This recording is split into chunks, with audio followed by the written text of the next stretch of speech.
Bab 1356, keluar dari Menara Waktu. 53 hari kemudian, rune di dinding kristal Menara Waktu secara bertahap melambat dan akhirnya menjadi beku seolah-olah sungai mengering. Pada saat yang sama, sebuah pintu masuk muncul pada film yang menyala itu. Zhang Tai dan Yan Feiqing kemudian berjalan keluar dari sana, bergandengan tangan. Akhirnya kita keluar. Zhang Tai menghela nafas panjang, setelah tinggal di Menara Waktu selama 6 dekade, ketika dia tiba-tiba meninggalkan Bima Sakti yang sepi. Halaman kecil yang akrab dan kayu persik yang membawa begitu banyak kenangan tentang Yan Feiqing dan dia, Zhang Tai bahkan tidak terbiasa dengannya.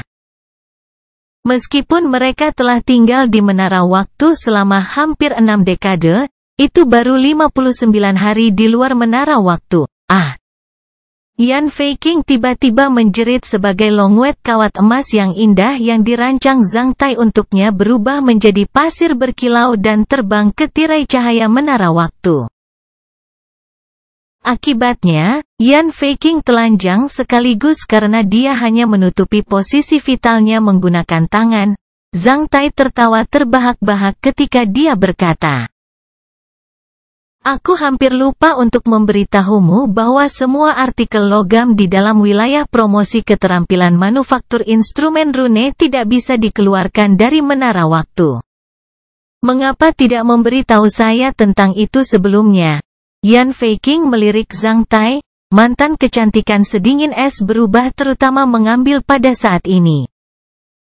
Dalam sekejap mata, Yan Feiqing telah mengambil setelan longwet yang sama sekali baru dari peralatan teleportasi ruang angkasa portabel dan memakainya.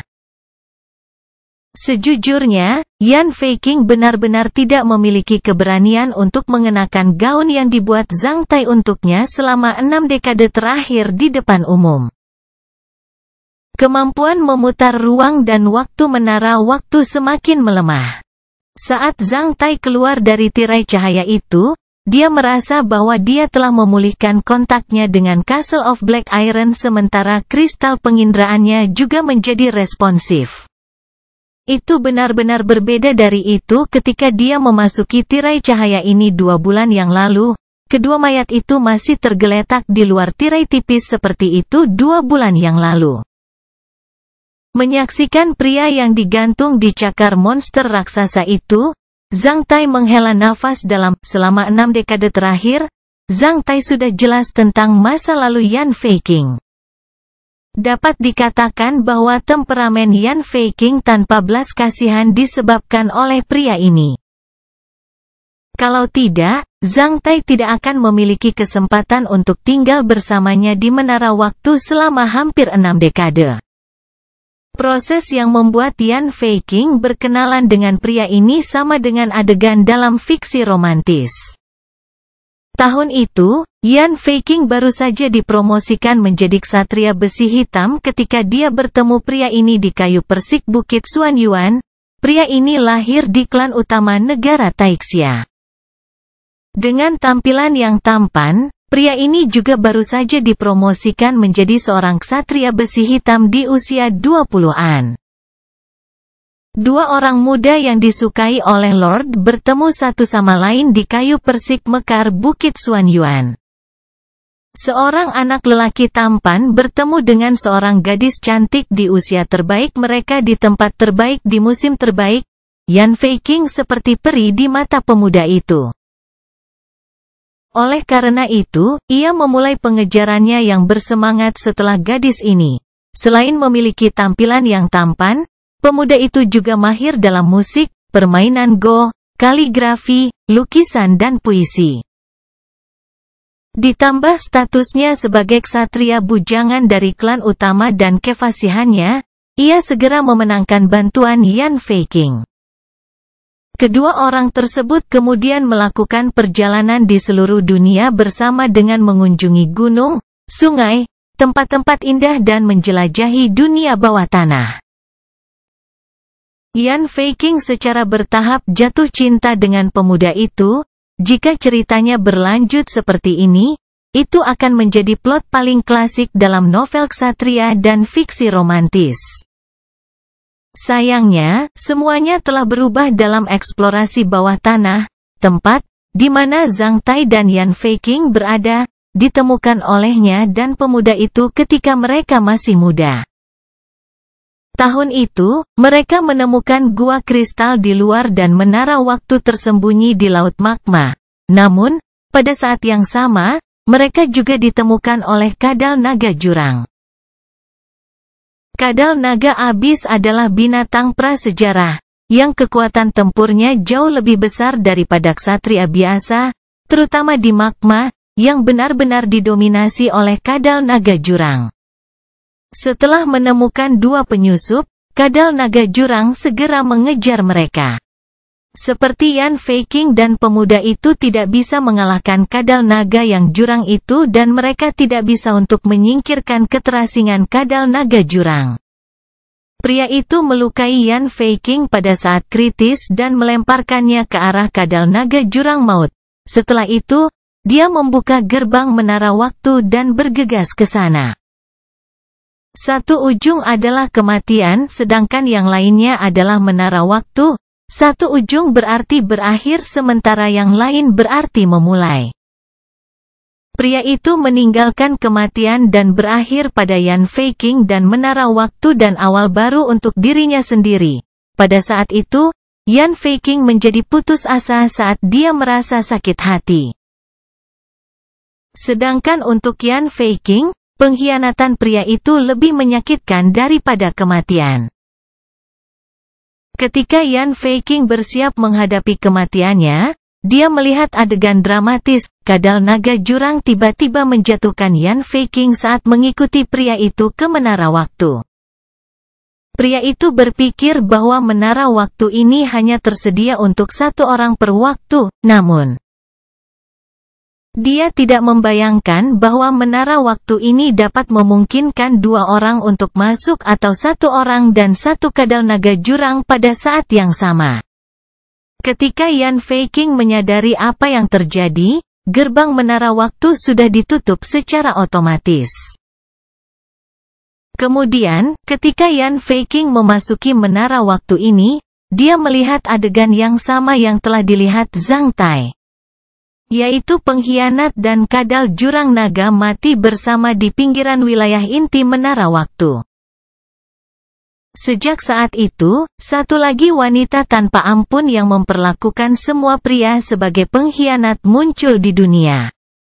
Beberapa tahun kemudian, ketika bunga persik di Bukit Xuanyuan berbunga penuh, Yan Feiqing pergi ke sana sekali lagi. Ketika dia menyaksikan bunga persik dan mengingat masa lalu, dia mengertakkan gigi dan ingin mengirim semua pria ke neraka.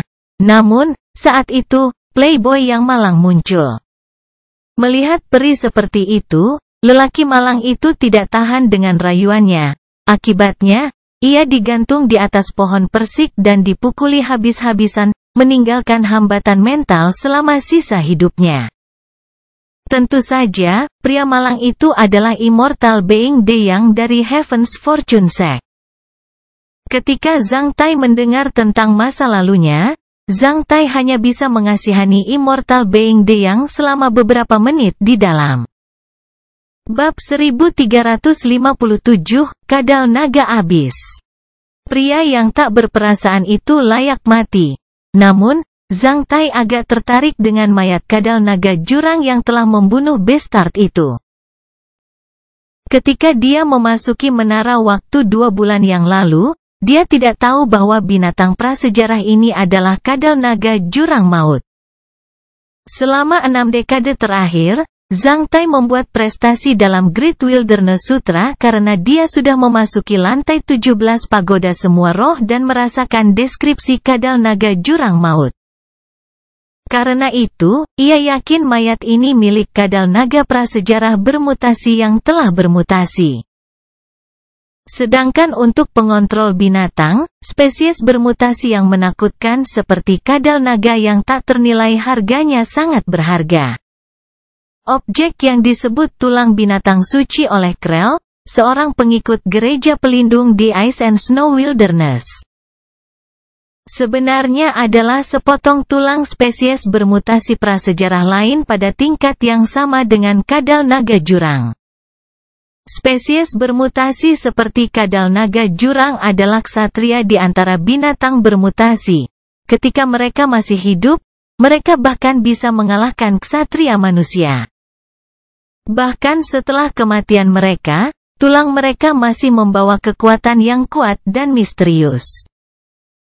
Bahkan sepotong tulang binatang bermutasi seperti itu akan memainkan peran besar di tangan pengontrol binatang. Ini dapat meningkatkan peluang keberhasilan dan kekuatan pengontrol hewan.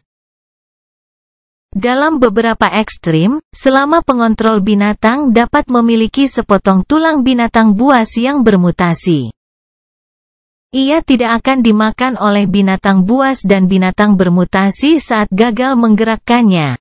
Sepotong tulang seperti itu bisa berfungsi sebagai peralatan dan jimat terbaik dari pengontrol hewan.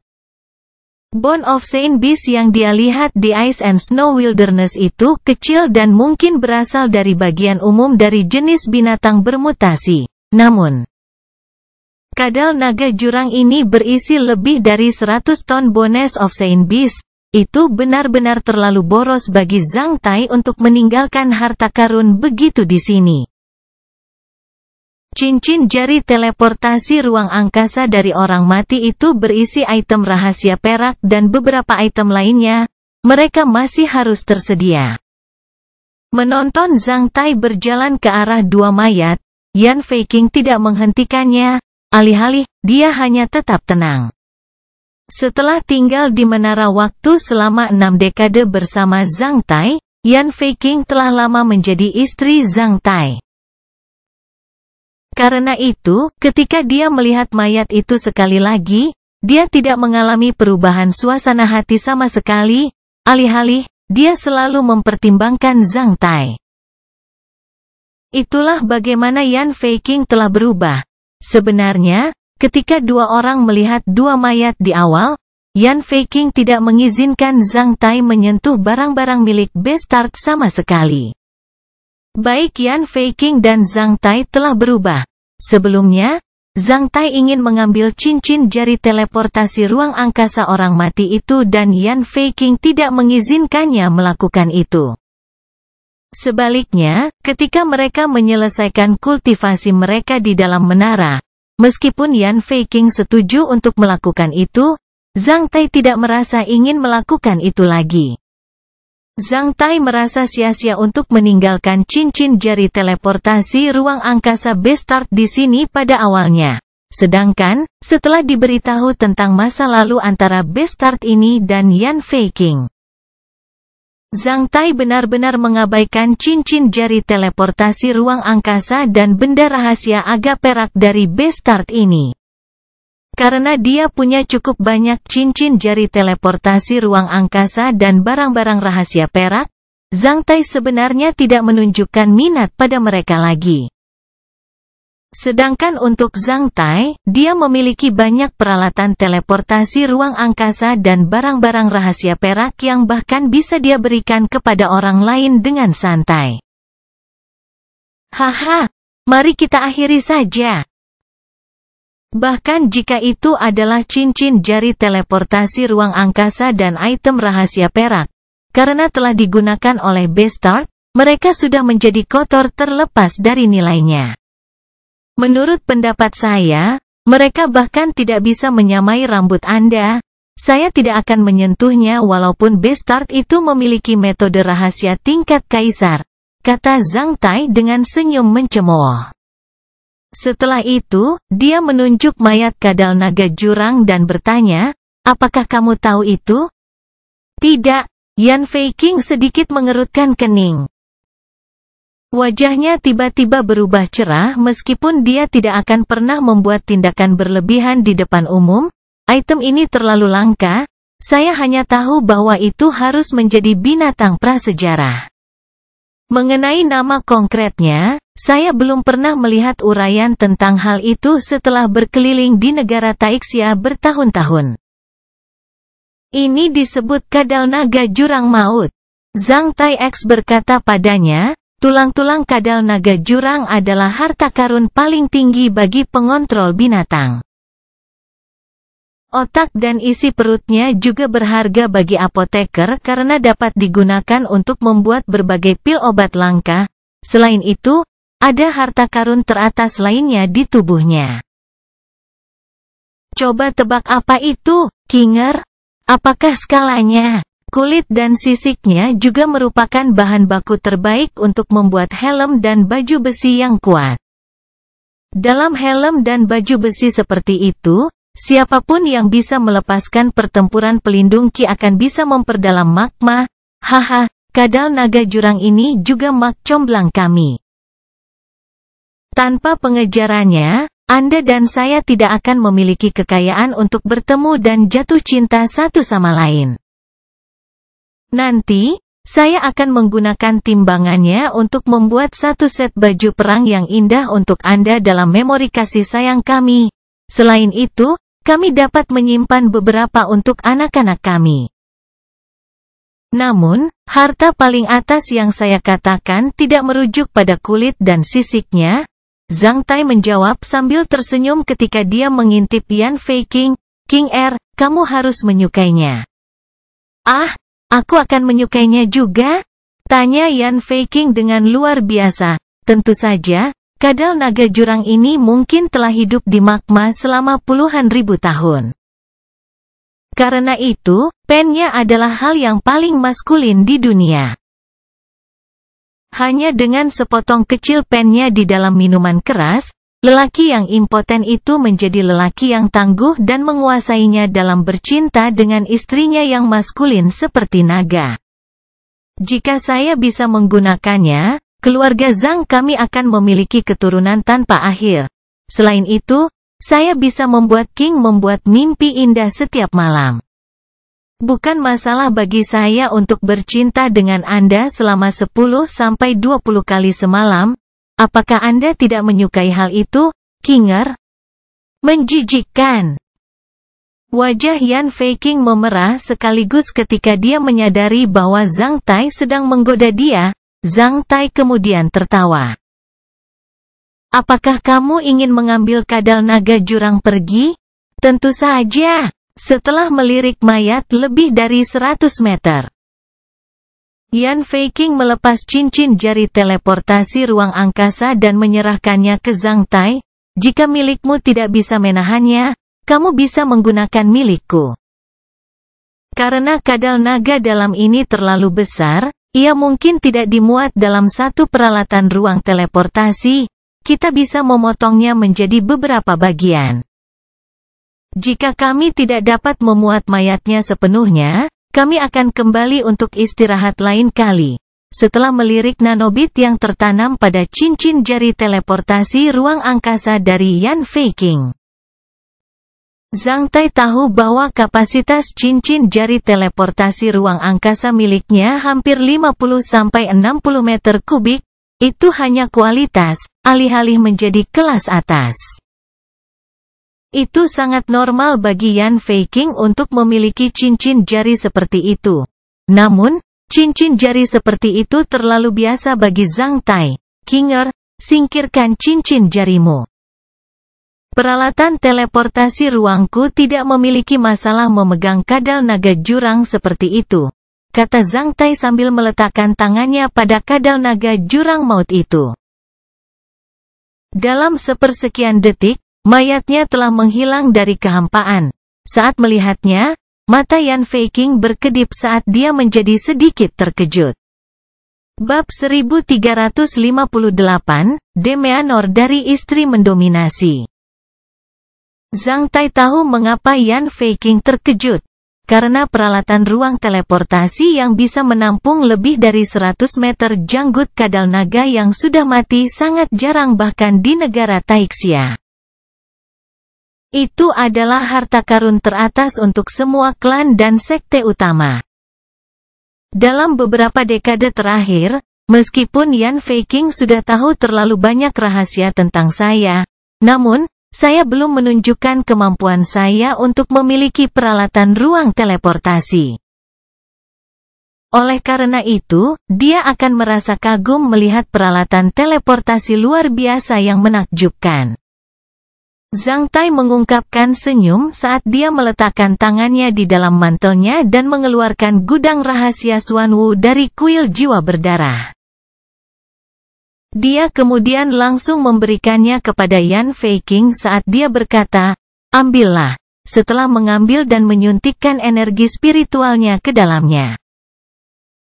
Yan Feiqing segera mengubah matanya menuju Zhang Tai karena kapasitas gudang rahasia Xuanwu telah lama keluar dari imajinasi Yan Feiqing.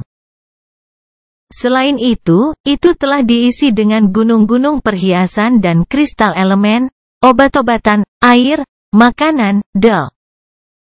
Sebenarnya, persediaan di dalamnya dapat memenuhi permintaan pasukan puluhan ribu tentara selama 1 tahun. Meskipun Yan Feiqing telah melihat dunia, dia masih terpesona dengan apa yang dilihatnya. "Maksud kamu apa? Apa maksudku?" Zhang Tai mengulangi pertanyaannya karena dia tidak tahan mengalahkan pantatnya yang terangkat dan berkata, "Tentu saja itu untukmu. Saya belum memberi Anda apapun secara resmi, bagaimana jika memiliki objek ini sebagai tanda cinta? Saya mendapatkannya dari Old Monster Key di dunia bumi setelah membunuhnya. Asalnya cerah dan above board, semua kristal kekayaan dan elemen di dalamnya adalah satu-satunya persediaan saya. Saat Anda adalah kepala istana wanita fantasi dan istri saya, sebagai kepala Iron Dragon Sect, tahu bahwa Anda akan menghadapi pengeluaran yang besar. Anda mungkin tidak kekurangan uang, namun, Anda dapat menggunakannya cepat atau lambat, belum lagi bahwa itu dalam perang suci dan Anda sudah menjadi ksatria surgawi. Jika Anda membawanya, Anda akan memiliki satu kartu truf lagi untuk keadaan darurat. Anda bisa sedikit lebih nyaman dalam berurusan dengan itu karena pria menghasilkan uang untuk wanita mereka.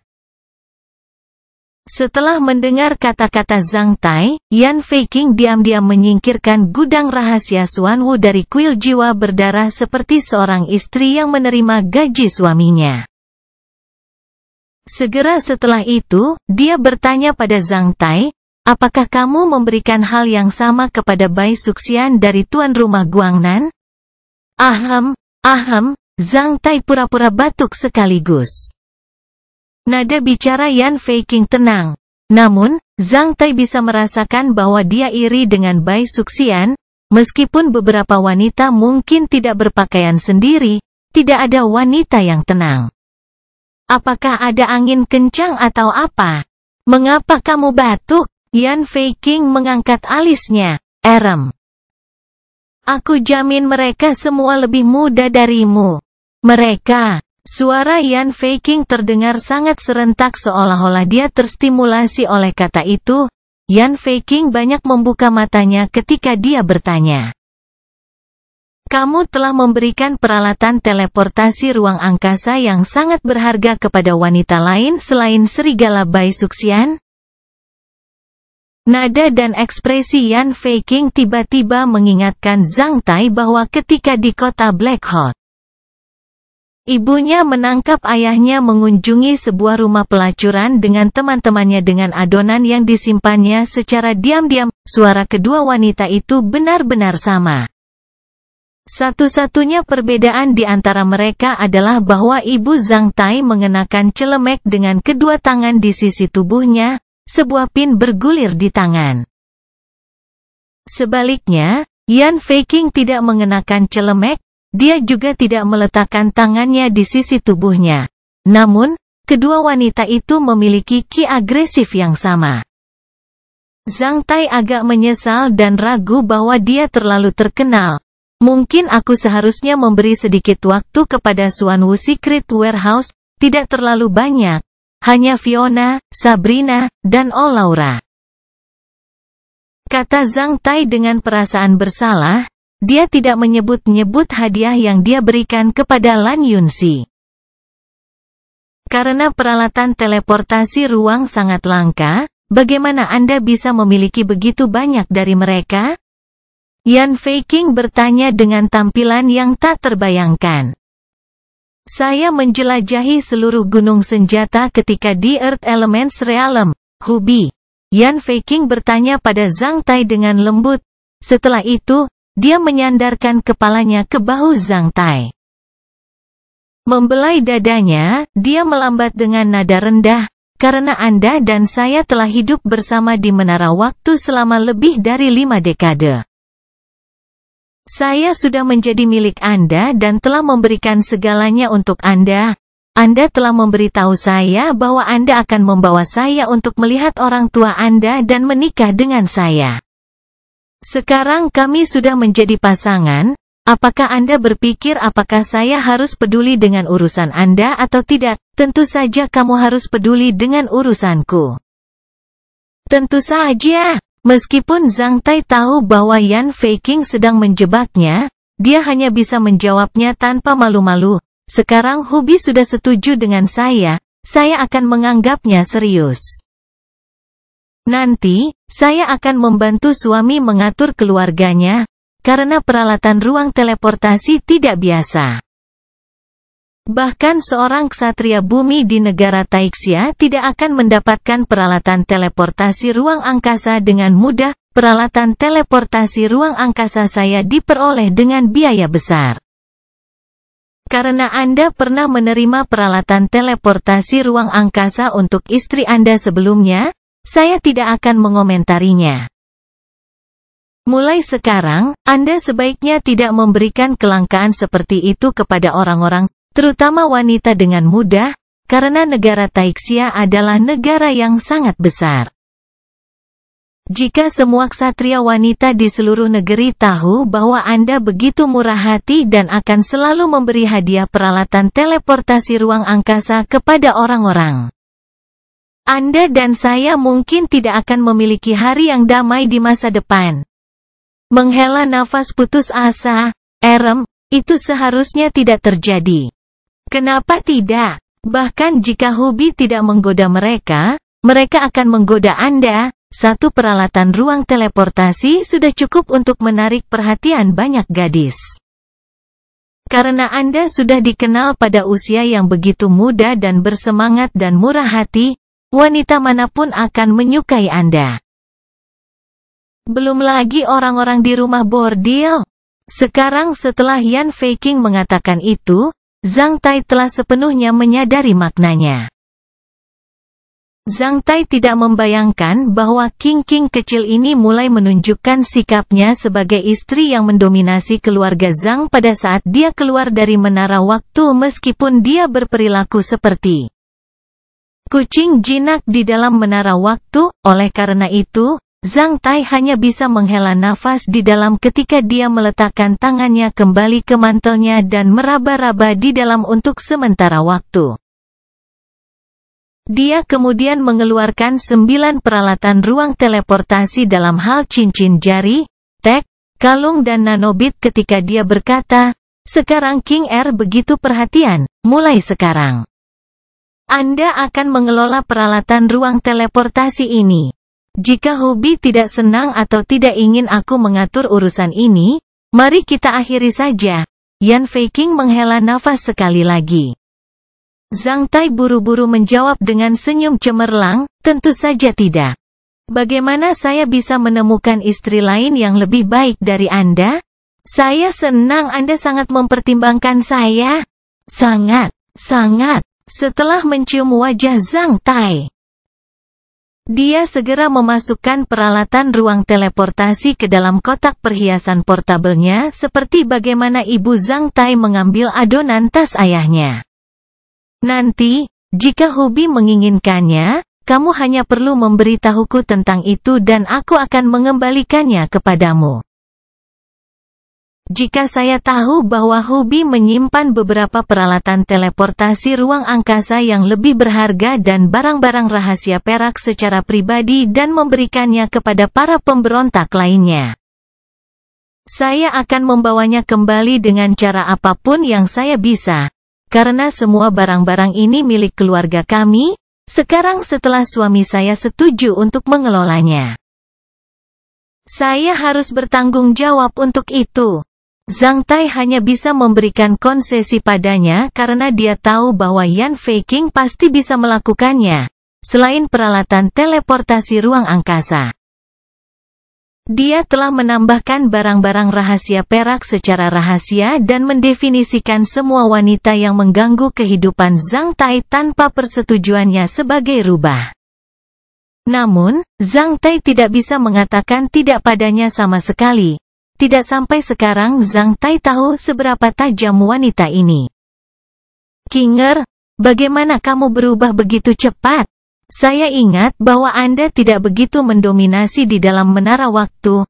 Aku bahkan tidak bisa beradaptasi dengannya untuk saat ini. Zhang Tai berkata tanpa daya ketika dia menggosok wajahnya, karena hanya ada 2 orang di dalam menara waktu, tentu saja, saya akan melakukan segalanya sesuai permintaan Hubi. Tidak ada perselisihan di dalam menara waktu. Karena itu, saya akan merasa nyaman selama saya bisa membuat suami senang. Namun, setelah keluar dari sana, Anda dan saya harus mengalami banyak perselisihan dan kompetisi di dunia sekuler ini, ditambah hati pria itu tidak bisa dimengerti, tentu saja. Aku harus berpikir lebih banyak demi Hubi. Bahkan jika itu bukan untuk Anda dan saya, kita harus mempertimbangkannya untuk anak-anak kita di masa depan. Yan Feiqing menjawab dengan senyum malu-malu. Baiklah, mari pergi. Zhang Tai terdiam. Dia samar-samar merasa bahwa akan sulit baginya untuk menggoda wanita lain mulai sekarang setelah menaklukkan peri ini di dalam menara waktu.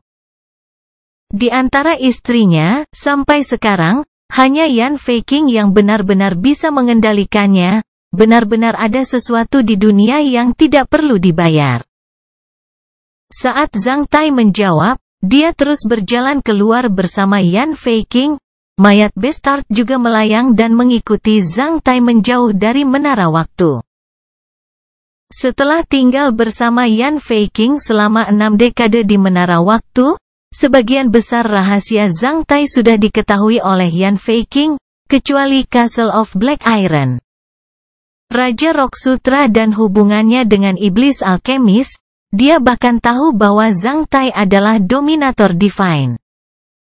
Selama 6 dekade terakhir, Zhang Tai telah membandingkan catatan dengan Yan Feiqing beberapa kali di dalam menara waktu menggunakan kemampuan dominator divine. Meskipun Zhang Tai tidak dipromosikan menjadi ksatria bayangan, kekuatan pertempurannya dan penerapan serangan kinetik menggunakan kemampuan dominator divine telah lama memasuki dunia yang tinggi. Tentu saja, Zhang Tai tidak perlu menyembunyikan kartu asnya sebagai dominator divine di depan Yan Feiqing. Setelah datang keluar, Zhang Tai segera melemparkan mayat bajingan itu beserta peralatannya ke magma mendidih. Dalam sekejap mata, cebak itu, peralatan teleportasi ruang angkasa dan pedang panjang itu telah menghilang ke dalam magma yang menghanguskan.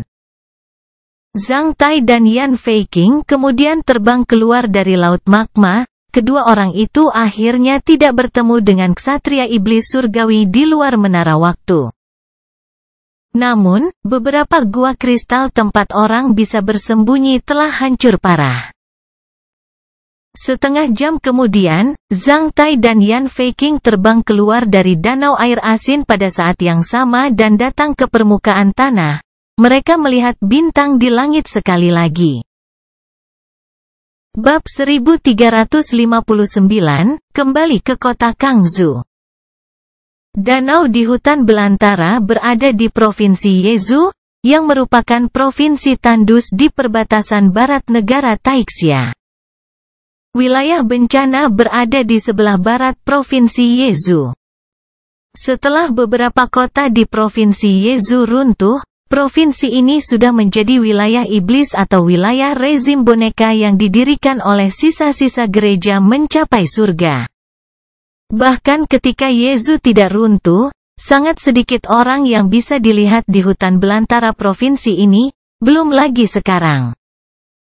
Di bawah sinar bulan yang terang dan cahaya bintang yang jarang, selain ombak berkilau dalam jarak 100 mil di atas danau. Berkicau serangga di hutan belantara di sepanjang danau dan beberapa binatang buas yang selalu bersembunyi di siang hari dan keluar di malam hari. Tidak ada orang lain yang bisa dilihat di sekitarnya, belum lagi iblis apapun, sayang sekali. Zhang Tai menghela nafas. Jika ksatria iblis surgawi itu masih menunggu mereka di luar sana, Zhang Tai dan Yan Feiqing memiliki 70% kemungkinan untuk membunuhnya atau menangkapnya hidup-hidup. Sayangnya, itu tidak ada di sana. Karenanya, mereka bahkan tidak dapat menemukan beberapa setan untuk menguji promosi mereka di pangkalan kultivasi. Kinger, kemana kamu pergi? Setelah berdiri diam di udara dan melihat sekeliling selama beberapa detik, Zhang Tai bertanya pada Yan Feiqing. Aku akan kembali ke Istana Wanita Fantasi, Gunung Mimpi Berawan. Provinsi Wuzhou, kamu akan kembali ke Istana Wanita Fantasi? Zhang Tai menjadi sedikit heran ketika dia berpikir bahwa Yan Feiqing akan tinggal di teater operasi selama beberapa hari lagi. Yup, 2 bulan kemudian, aku harus menghadiri pertarungan yang sudah ditentukan, saya perlu mempersiapkan untuk itu. Siapa itu yang buta? Beraninya dia menyinggung Kinger saya? Aku akan berurusan dengannya bersamamu, kata Zhang Tai dengan ekspresi berlebihan dengan sengaja. Yan Feiqing kemudian menjawab dengan senyum sambil menutupi mulutnya dengan tangan. Itu di antara wanita, Hubi tidak perlu pergi ke sana, saya akan pergi ke sana sendirian. Itu Zhu Qianqian, salah satu dari 4 tetua Taiyi Fantasy Sekte yang menunjuk pertarungan dengan saya. 10 tahun yang lalu, para murid Istana Wanita Fantasi dan Zhu Qianqian menanggung dendam satu sama lain setelah menurun. Dia dan saya kemudian memilih untuk bertarung 10 tahun kemudian untuk mengakhiri permusuhan ini. Saya di sini untuk membunuh setan di teater operasi untuk mempertajam kekuatan pertempuran saya dan lebih meningkatkan pangkalan kultivasi saya. Zhu Qianqian. Saat Zhang Tai mendengar nama ini, dia merasa agak akrab dengannya. Dia kemudian ingat bahwa wanita ini adalah ketergantungan Istana Huaiyuan di Taiyi Fantasy Sect. Dia bahkan mungkin Tuan Lan Yunxi. Ya Lord, kebetulan sekali. Zhang Tai tiba-tiba merasakan kepalanya bengkak. Hubi. Apa yang salah? Apakah Anda berkenalan dengan Zhu Qianqian? Suara Yan Feiqing berubah aneh ketika dia melihat Zhang Tai dengan cahaya mata khusus yang meragukan yang terutama dimiliki oleh wanita. Jangan terlalu banyak berpikir. Zhang Tai menggosok pantatnya yang terangkat 2 kali saat dia berkata, aku belum melihat Zhu Qianqian. Tetapi seorang elder Istana Huaiyuan memberitahu saya bahwa Zhu Qianqian terkait erat dengan Istana Huaiyuan. Dia bahkan adalah teman lama Lord Huaiyuan. Aham. Seorang murid dari Huaiyuan Place bahkan belajar dari Zhu Qianqian. Aku ingat Zhu Qianqian masih menjadi ksatria bayangan. 10 tahun yang lalu, Zhu Qianqian mencapai 5 bidang perubahan ksatria bayangan. Bahkan jika dia telah memasuki Dongtian dari Taiyi Fantasy Sect untuk kultivasi, dia tidak akan mencapai 8 bidang perubahan ksatria bayangan dalam 1 dekade. Yan Feiqing kemudian menambahkan sambil tersenyum. Sekarang Zhu Qianqian memiliki hubungan dekat dengan Istana Huaiyuan dan Hubi adalah elder Istana Huaiyuan. Aku tidak akan membuatnya terlalu malu dalam pertarungan. Itu keren, itu bagus. Zhang Tai menghela nafas lega sekaligus. Zhu Qianqian hanya merekrut murid perempuan seperti yang saya lakukan. Saya bertanya-tanya tentang nama murid Zhu Qianqian dari Istana Huaiyuan. Dia mungkin membawa murid-muridnya untuk menyaksikan pertarungan di antara kita. Pada saat itu, saya akan berhati-hati jika melukai murid itu. Yan Feiqing bertanya dengan santai. Segera setelah Zhang Tai memulihkan ketenangannya, pertanyaan Yan Feiqing telah membuat hatinya berdebar kencang. Dia hanya bisa menjawab pandangan serius. Murid Zhu Qianqian dari Istana Huaiyuan adalah putri Long Win Kaun bernama Lan Yunxi. Meskipun aku tidak membutuhkan bantuan Hubi dalam pertarungan yang telah ditentukan. Selamat datang untuk menontonnya jika kamu suka. Aham, tidak perlu. Karena di antara wanita, pria lebih baik tidak mengganggu itu. Selain itu, saya sekarang menjabat sebagai Jenderal Weiji di teater operasi dan tidak peduli dengan urusan publik selama berbulan-bulan. Seharusnya ada banyak urusan publik di kota Kangzhou untuk ditangani. Karena itu, saya khawatir tidak punya waktu untuk menonton itu. Seperti yang dijelaskan Zhang Tai, bahkan dia merasa itu adalah alasan yang buruk. Namun, ia harus tegas dalam kasus ini. Bahkan jika dia ingin melihat Lan Yunxi, itu tidak boleh dalam pertarungan antara Yan Feiqing dan Zhu Qianqian. Itu akan menjadi malapetaka baginya jika Lan Yunxi menemukan bahwa istri Zhang Tai mengalahkan tuannya. Yan Feiqing terus menatap wajah Zhang Tai dengan cahaya mata yang cemerlang. Tidak sampai Zhang Tai merasa agak malu dia tiba-tiba tersenyum. Sekarang Hubi itu sibuk dengan urusan publik, Anda tidak perlu pergi ke sana. Jika Hubi akan kembali ke kota Kangzhou, aku bisa memberimu tumpangan. Tentu, terima kasih, istri. Zhang Tai tidak punya pilihan lain selain setuju dengan sarannya. Sebenarnya, dia masih ingin bermalas-malasan di sekitar teater operasi selama beberapa hari. Sekarang setelah dia mengatakannya, dia seharusnya tidak menyesal sama sekali. Yan Feiqing lalu menarik tangan Zhang Tai. Dalam sekejap mata, citra virtual Fantasy Woman Heaven's Breaking Boat telah menutupi kedua orang. Meskipun gambar virtual itu hanya 10 meter lebih panjang, itu sudah berubah menjadi pesawat ulang-alik emas dari yang perak setelah dia dipromosikan menjadi ksatria surgawi. Selain itu, ada dua peri menjulang di kedua sisi gambar virtualnya sementara rok dan ikat pinggang mereka terbang di langit, bahkan Zhang Tai mendecakkan lidahnya dengan heran. Pesawat ulang-alik emas menembus cakrawala dan terbang ke arah timur seperti meteor. Dalam sekejap mata, itu telah mencapai lebih dari 6 kali kecepatan suara. Itu adalah peningkatan tajam dibandingkan dengan ketika dia adalah seorang ksatria bayangan. Bahkan ksatria surgawi biasa tidak bisa terbang secepat dia. Dalam perjalanan, Yan Feiqing dan Zhang Tai bertemu beberapa tim ksatria iblis, namun ketika pesawat ulang-alik emas bergerak sangat cepat sehingga telah terbang jauh sebelum para ksatria iblis itu menanggapinya.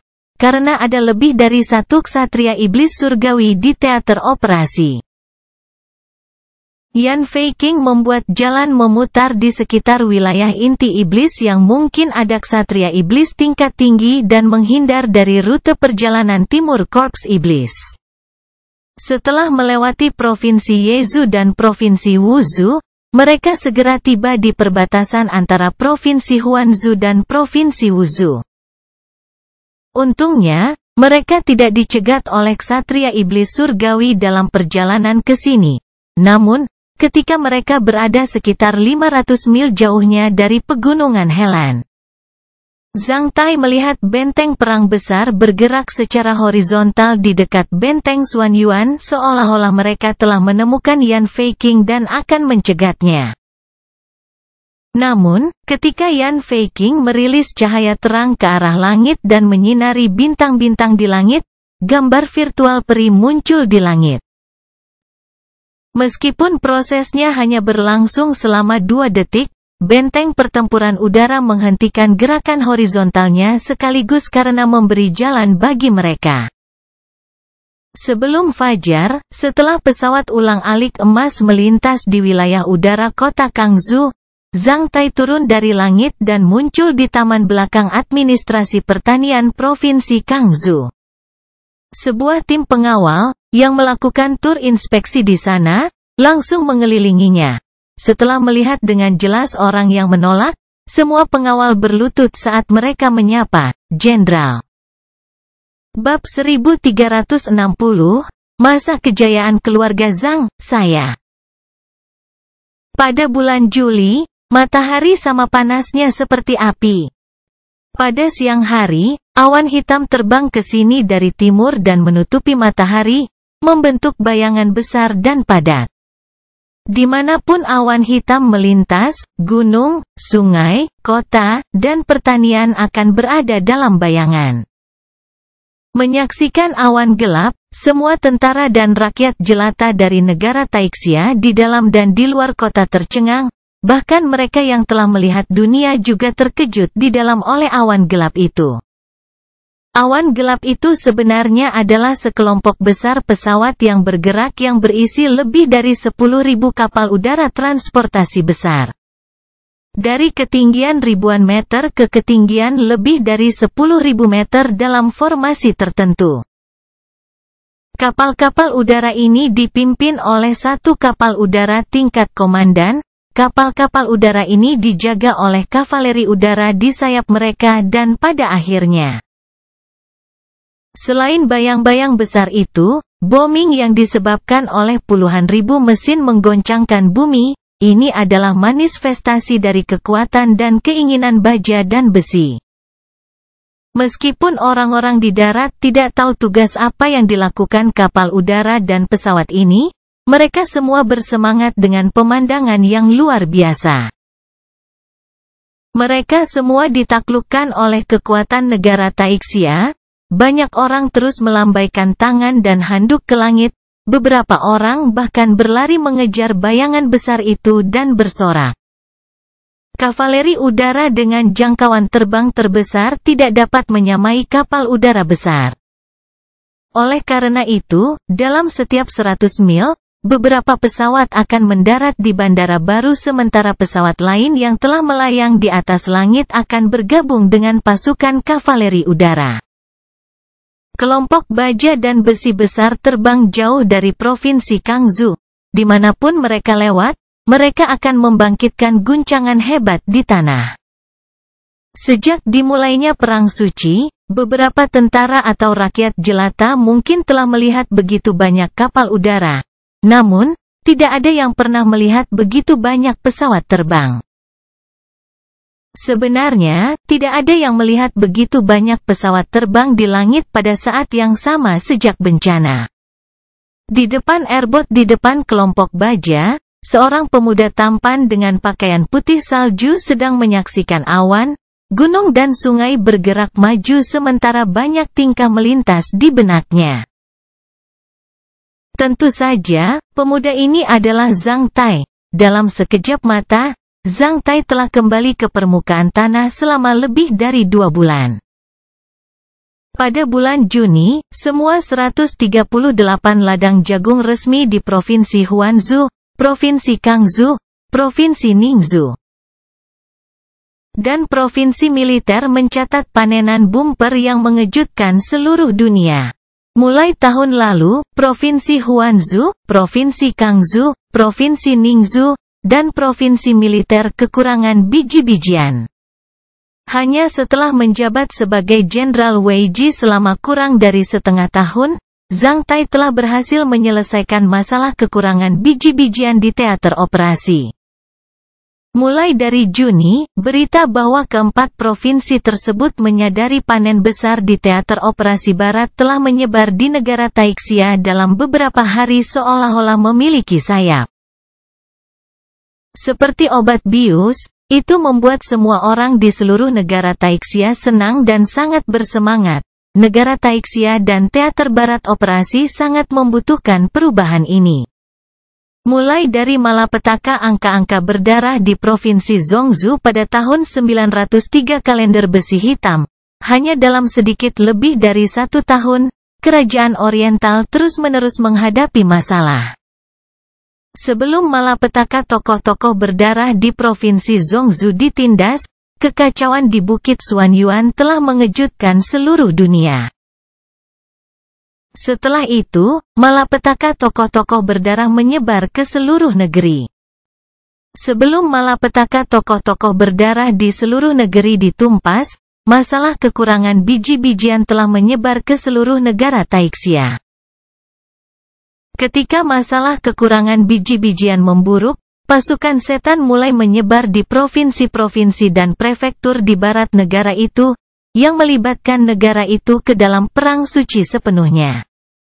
Sehingga tidak ada kesempatan baginya untuk bernapas. Selama 2 tahun terakhir, seluruh negara seperti mengambil roller coaster. Orang-orang bernyanyi dan menari untuk memuji masa-masa indah kemarin seolah-olah perang suci masih jauh dari negara Taixia. Namun hari ini negara itu telah diliputi oleh nyala api dan asap sementara lebih dari 10 miliar orang berada di bawah kendali setan. Selama 2 tahun terakhir, semua orang di negara Taixia gelisah, mulai dari rumah tangga kekaisaran hingga rakyat biasa di provinsi-provinsi rendah yang tandus. Tidak diragukan lagi, para prajurit dan rakyat jelata di 4 provinsi di barat negara itu paling kuat. Keempat provinsi berada di garis depan perang, selain itu, mereka sangat menderita kekurangan biji-bijian. Kesalahan apapun akan menyebabkan kekacauan besar, terutama masalah yang dihadapi biji-bijian. Jika tidak ada biji-bijian yang cukup, keempat provinsi akan benar-benar kacau sebelum kedatangan setan. Sejak paruh kedua tahun lalu, negara Taixia telah mengangkut biji-bijian ke 4 provinsi, bahkan barang itu adalah sosok astronomi, belum lagi biaya biji-bijian ini. Dalam hal ini, keempat provinsi memenangkan panen yang bahkan memecahkan rekor. Ketika semua orang tercengang atau didorong gembira, moral teater operasi menjadi stabil sekaligus. Selain itu, dipengaruhi oleh pencapaian 4 provinsi, bahkan semangat provinsi tetangga dan wilayah militer telah stabil. Pada saat kritis, pentingnya panen bemper di 4 provinsi tidak akan pernah ditaksir terlalu tinggi. Semua orang berutang panen di 4 provinsi kepada Zhang Tai dan mendorong reputasinya ke ketinggian baru. Ini jelas merupakan eksploitasi militer besar yang dapat menstabilkan upaya negara dalam dilema. Sejujurnya, selain perbuatan baik Zhang Tai, faktor terpenting untuk panen bemper di 4 provinsi ini adalah benih yang disediakan oleh Biro Sumber Daya Tanah Imperial. Sebenarnya, mulai dari paruh kedua tahun lalu, Biro telah menyediakan biji-bijian untuk ke-4 provinsi dan provinsi lain yang menderita kekurangan biji-bijian. Hasilnya adalah bahwa 4 provinsi di bawah pemerintahan Zhang Tai memenangkan panen bemper belum pernah terjadi sebelumnya sementara semua provinsi lain dan prefektur yang menerima biji-bijian dari Biro dikerdilkan oleh pencapaian Zhang Tai. Beberapa tempat masih menderita kekurangan biji-bijian. Dalam hal ini, semua orang akan benar-benar berutang prestasi luar biasa kepada Zhang Tai daripada Biro Sumber Daya Tanah Kekaisaran. Panen bemper yang dicapai oleh 4 provinsi membangkitkan perhatian seluruh dunia. Perbuatan baik seperti itu tidak akan pernah bisa dikuburkan dalam situasi ini. Bahkan Xuanyuan Hill dan putra mahkota harus memberikan penghargaan kepada Zhang Tai dengan memiliki utusan kekaisaran untuk membawa Zhang Tai jubah emas dan ikat pinggang yang disematkan dengan potongan batu giok yang menyiratkan status sosial tertinggi dan martabat. Putra mahkota bahkan menugaskan utusan kekaisaran untuk berunding, Rong pada ibu Zhang Tai dan gelar bangsawan pada ayah Zhang Tai di Provinsi Yuzhou.